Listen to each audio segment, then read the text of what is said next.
Bem-vindos! Hoje a gente vai fazer uma análise um pouco diferente, mais visual.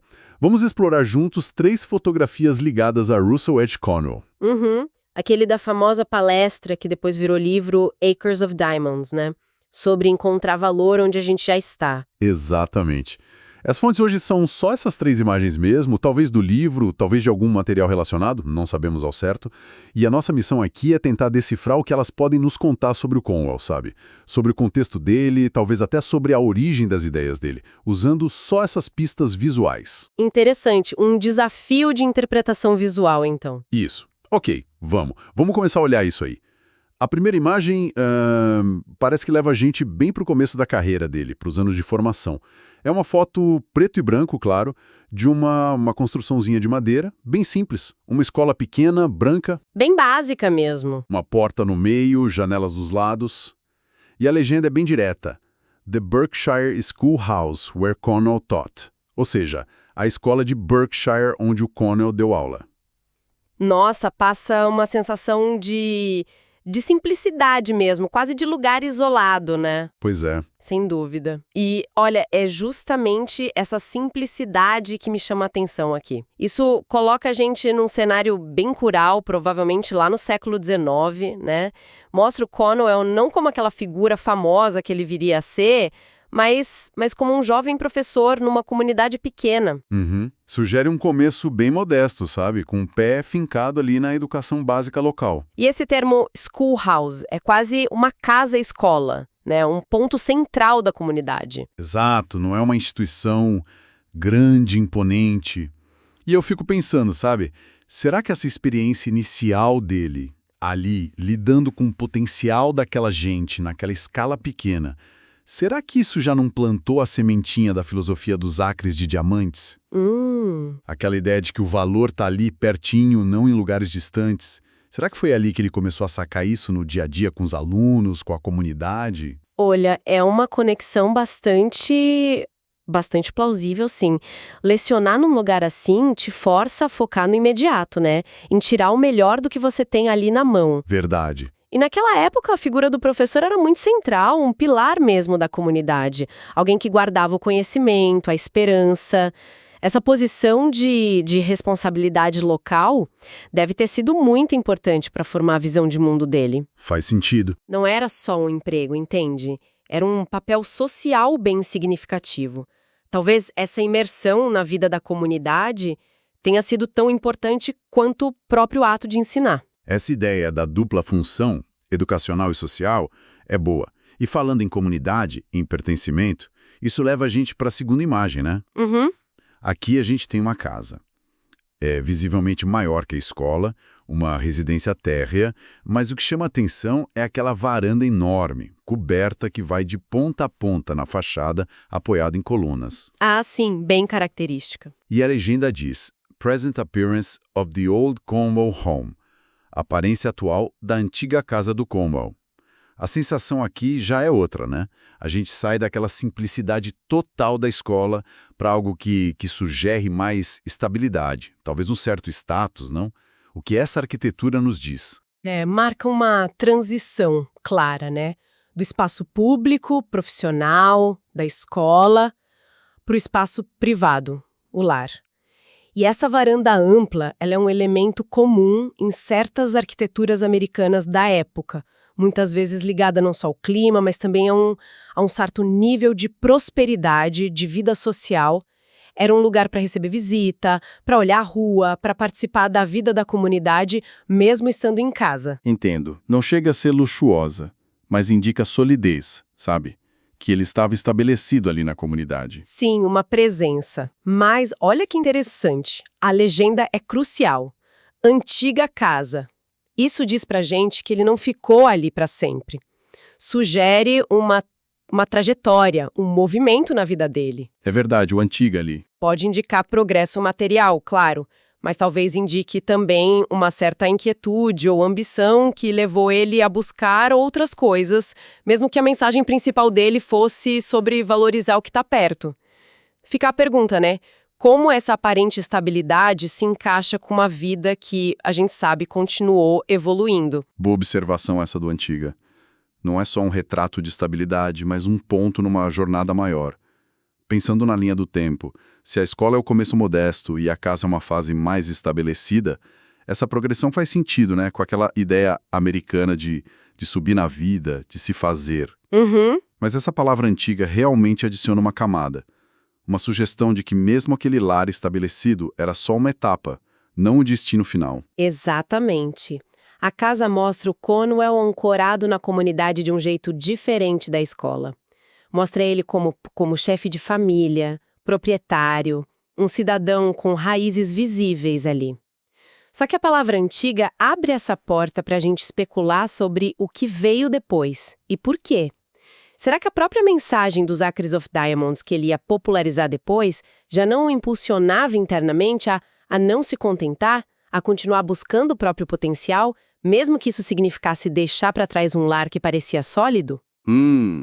A gente talvez veja aqui uma certa complexidade entre a mensagem que ele pregava e a vida que ele vivia, né? Essa tensão é fascinante. E ela fica ainda mais intensa com a terceira imagem. Essa, eu confesso, me deixou pensando bastante. Ah, da espada. Essa mesma. A gente entra no que parece ser o interior de uma casa. Uma parede com papel estampado, meio floral, talvez, e ali, pendurada na horizontal, entre dois quadros escuros, tem uma espada. Uhum. Parece uma espada de cavalaria, não sei, com cabo trabalhado, bainha de metal. Não tem legenda ligando direto ao Cornwell na foto que temos, mas ela tá ali, junto com as outras. Uma espada. Isso parece destoar muito da escola e da casa, não acha? Totalmente. O que ela estaria fazendo ali em destaque daquele jeito? Pois é, essa imagem introduz um elemento completamente diferente. Levanta questões sobre outras dimensões da vida do Cornwell que as outras fotos nem sugerem de leve. Uma espada exposta desse jeito não é um objeto qualquer, né? E, bom, historicamente, a gente sabe que o Cornwell serviu como oficial na Guerra Civil Americana. Ah, tem isso. Então, a interpretação mais direta seria essa. É uma relíquia daquele período, um símbolo bem concreto do serviço militar dele, talvez de bravura, liderança em combate, algo assim. Certo. Mas mesmo que a gente não soubesse desse fato histórico, a imagem por si só já é muito forte. Uma espada pode simbolizar tanta coisa, né?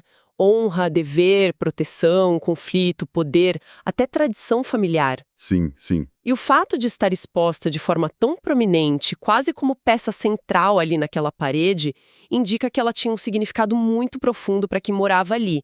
Não era algo para ficar guardado na gaveta, mas sim para ser lembrado, talvez até reverenciado. E o contraste com as outras imagens é gritante. A escola fala de conhecimento, de construir o futuro. A casa fala de estabilidade, de raízes fincadas. A espada evoca ação, disciplina, talvez perigo, história. Um mundo bem maior que a comunidade local. Exato. Aí eu fico pensando como essa faceta, representada pela espada, se encaixa com o homem que ficou famoso por pregar que a riqueza está no quintal de casa. Parece quase um contraponto, não? Uma defesa do lar, do local, convivendo com o símbolo de experiências vividas bem longe, talvez em campos de batalha. Será que tinha uma tensão aí? Essa é a pergunta-chave que essa imagem levanta, né? Como essas duas correntes, digamos assim, coexistiam no Cornwell. Porque a mensagem dos Acres of Diamonds é, na essência, sobre paz, sobre prosperidade local, sobre olhar para dentro. E a espada, principalmente se for militar, remete a um contexto de conflito nacional, de dever externo, uma realidade que foi violenta e, com certeza, disruptiva. Uhum. Talvez, e aqui é especulação, claro, talvez a experiência da guerra, simbolizada ali pela espada, tenha justamente reforçado nele o valor da paz e da estabilidade doméstica que ele promoveu tanto depois. Entende? Ah, interessante. Como se uma coisa levasse a outra. Ou, quem sabe, representa uma camada mais complexa da identidade dele, onde o dever cívico, a honra militar e essa busca por oportunidades locais não eram vistos como coisas opostas, mas como partes de um todo. A forma como ela está exposta ali entre quadros, integrada na decoração, quase sugere uma tentativa de domesticar esse símbolo, sabe? De trazer ele para dentro da vida cotidiana.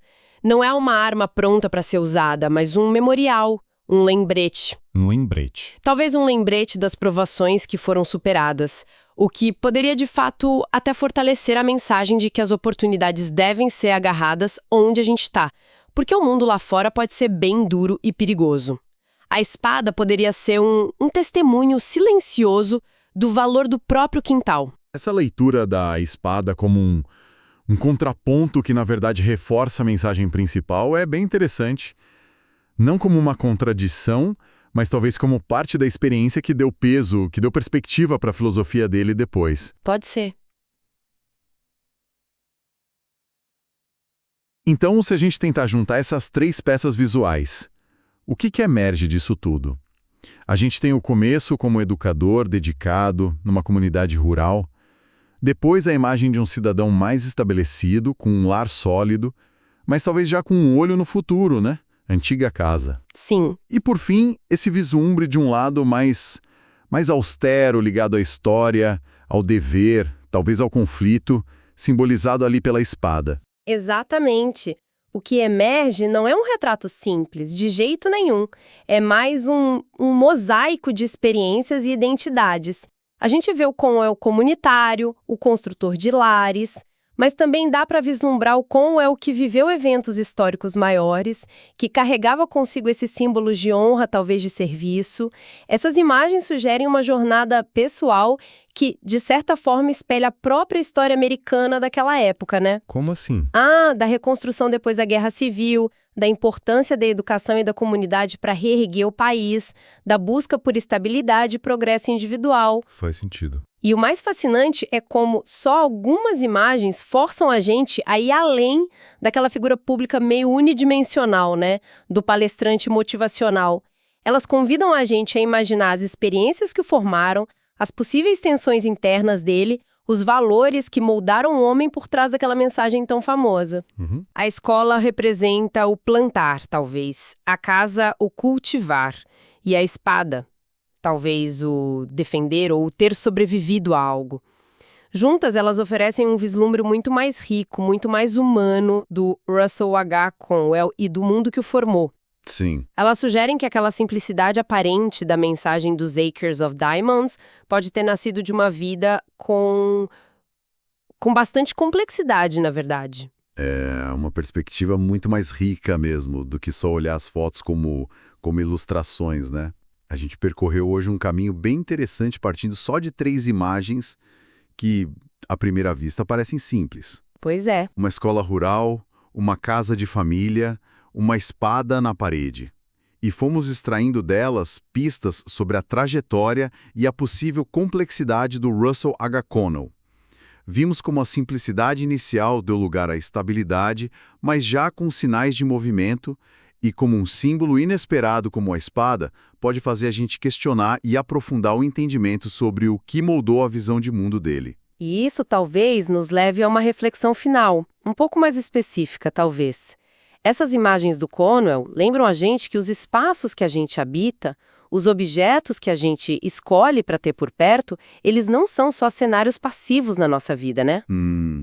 Como assim? Eles são parte da história que a gente constrói sobre nós mesmos. A escola, a casa, a espada. Cada um desses elementos conta um capítulo, talvez até um capítulo meio contraditório, da história do Conwell. Entendi. Então fica a pergunta, né?